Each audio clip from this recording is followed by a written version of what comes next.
In a time where early black metal was super serious business, we're all really impressed. A few Norwegian fantasy nerds just wanted to LARP in the forest. We're living in our own world, you know, we don't want to, end up in jail.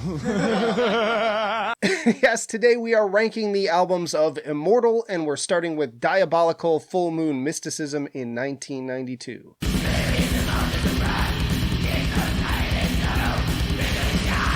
The lineup here is Abath on bass and vocals, Demonaz on guitar, and Armageddon on drums. Probably in my top 3 black metal debuts behind Emperor and Enslaved. I'd say this actually plays great side by side with Vikingligurveldi. Predictably rough, but it's such a great example of a particular moment in time captured perfectly and with plenty of atmosphere. And you have to love the charm of the very DIY music video. Just a bunch of, again, nerdy kids LARPing through the woods in costumes and corpse paint, in stark contrast to the ugly stuff going down with Mayhem and Burzum. Favorite tracks here, The Call of the Winter Moon and Unholy Forces of Evil. But not without some downtime too. Not a huge fan of the kind of repetitive, cryptic winter storms, and a perfect vision of the rising Northland drags on a bit longer than necessary. Not their best work, but already a strong start. I'm going to put this one at good tier. Next up is Pure Holocaust in 1993.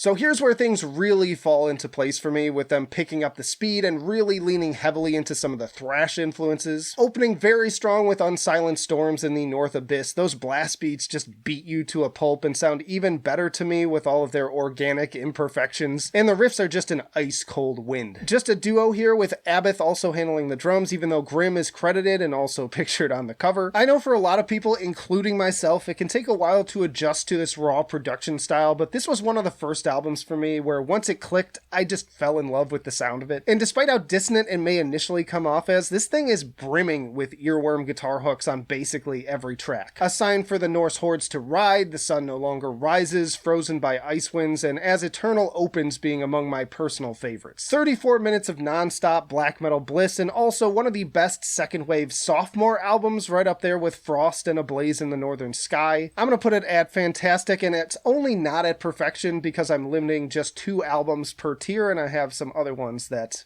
took its place. Next up, we have Battles in the North in 1995.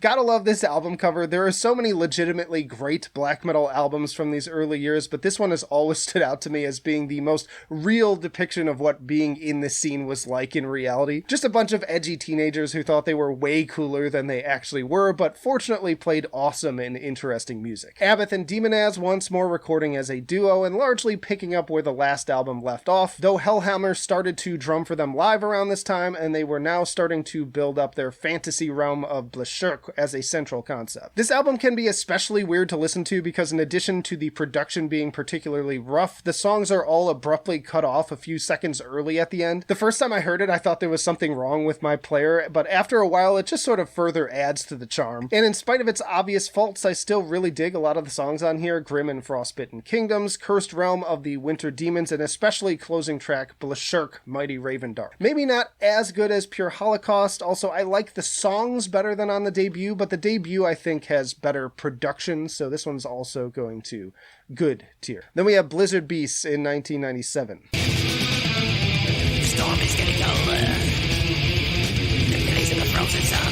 Horg stepping in on drums here. This album sounds a bit better than Battles, though it's inconsistent. The title track is solid, some great riffs and sudden changes, and I love the part with the effect on the vocals. I also love the occasional synth elements, like the subtle swelling ones on Nebular Raven's Winter, Winter of the Ages, and full-on dramatic intro to the 6+ minute Mountains of Might, which feels like it's alluding to the sound of the next album. Alternatively, you've got the ripping to the point Noctambulant. I dig the kind of insect swarming sounding guitars on Battlefields, and just an overall increase in dynamic songwriting with frequent shifts in riffs and pacing in general. This is the last performance from Demonaz on guitar until Northern Chaos Gods, due to him developing acute tendinitis, though he would continue to stay on as a songwriter. It's still among my least favorites from them, but another good example of a band where even their so-called worst material makes for a solid listen. This one's landing at okay tier for me. Then we have At the Heart of Winter in 1999.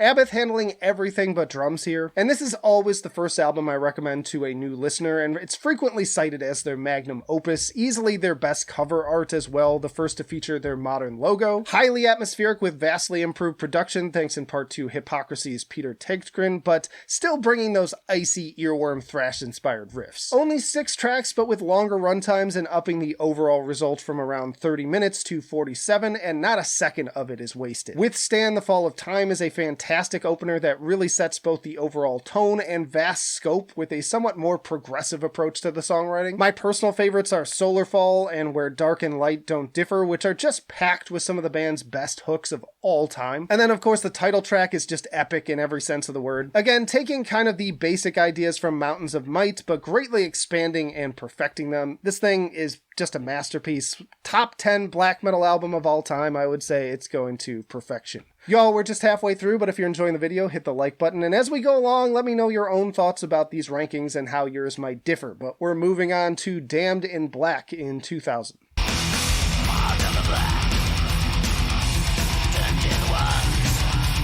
Iscaria handling bass on this album, and this one feels like more of a halfway step between the last album and the ones that came before. Peter still helping to provide that stronger production and atmosphere, but slightly scaling back the track lengths, keeping the dynamics, but also stepping up the more aggressive riffing. This one kicks off strong with Triumph and just gets better from there. Love that nasty riff and the crusty beats on Wrath from Above and sheer speed of My Dimension. Against the Tide and the Darkness That Embrace Me are super infectious and also pull in some guitar work I'd compared to Carcass or At the Gates. And once more we end on an epic note with the title track, which would have been right at home on the previous album. This one seems to get squeezed out of discussions a lot since it's sandwiched between 2 of the big fan favorites, but it's also another really solid album that sort of establishes the sound of the next one. Think of it as sort of Terminator to Sons of the Northern Darkness's Terminator 2, putting this one at fantastic. And speaking of which, next up is Sons of the Northern Darkness in 2002.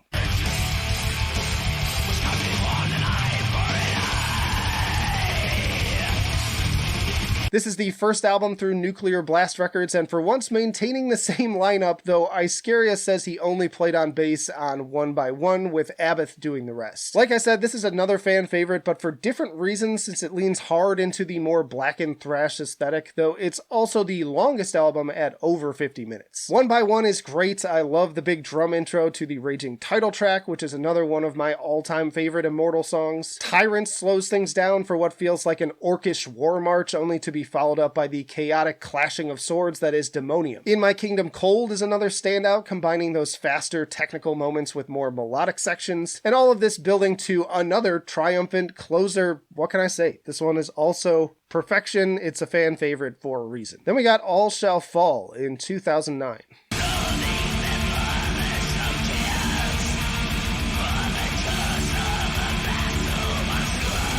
Back after a 7-year gap with this one, and now with Apollyon on bass. I've seen some people kind of talk down on this album, but honestly, I quite enjoy it. The opening title track is another fantastic showcase of transforming blizzards and snow-swept mountain peaks into sonic form, and with the perfect music video to match that aesthetic. Not to mention that track never fails to get stuck in my head. Another top 10 for me. The Rise of Darkness keeps that energy going strong. In many ways, I'd actually say this album calls back more to At the Heart of Winter, in that it's more atmosphere and less pure aggression. Norden on Fire, another good example of this. As for hooks though, Arctic Swarm never fails to give me that classic Abbott frown, and Mount North always gets me croaking along. Possibly my second favorite cover art from them too. I'm gonna put this one at great tier. Unfortunately, this is where things start to get ugly with Abbott out as vocalist, but they continued forward with Northern Chaos Gods in 2018.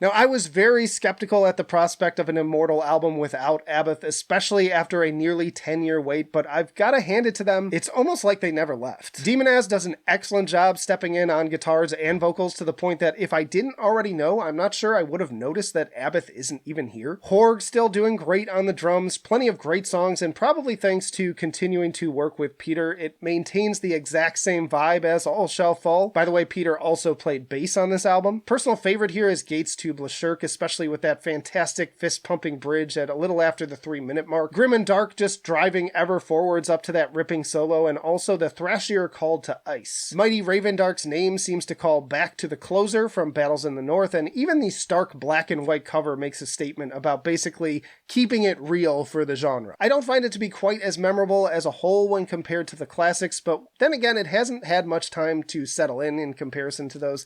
I'm putting this one also at great tier. And that brings us to War Against All in 2023.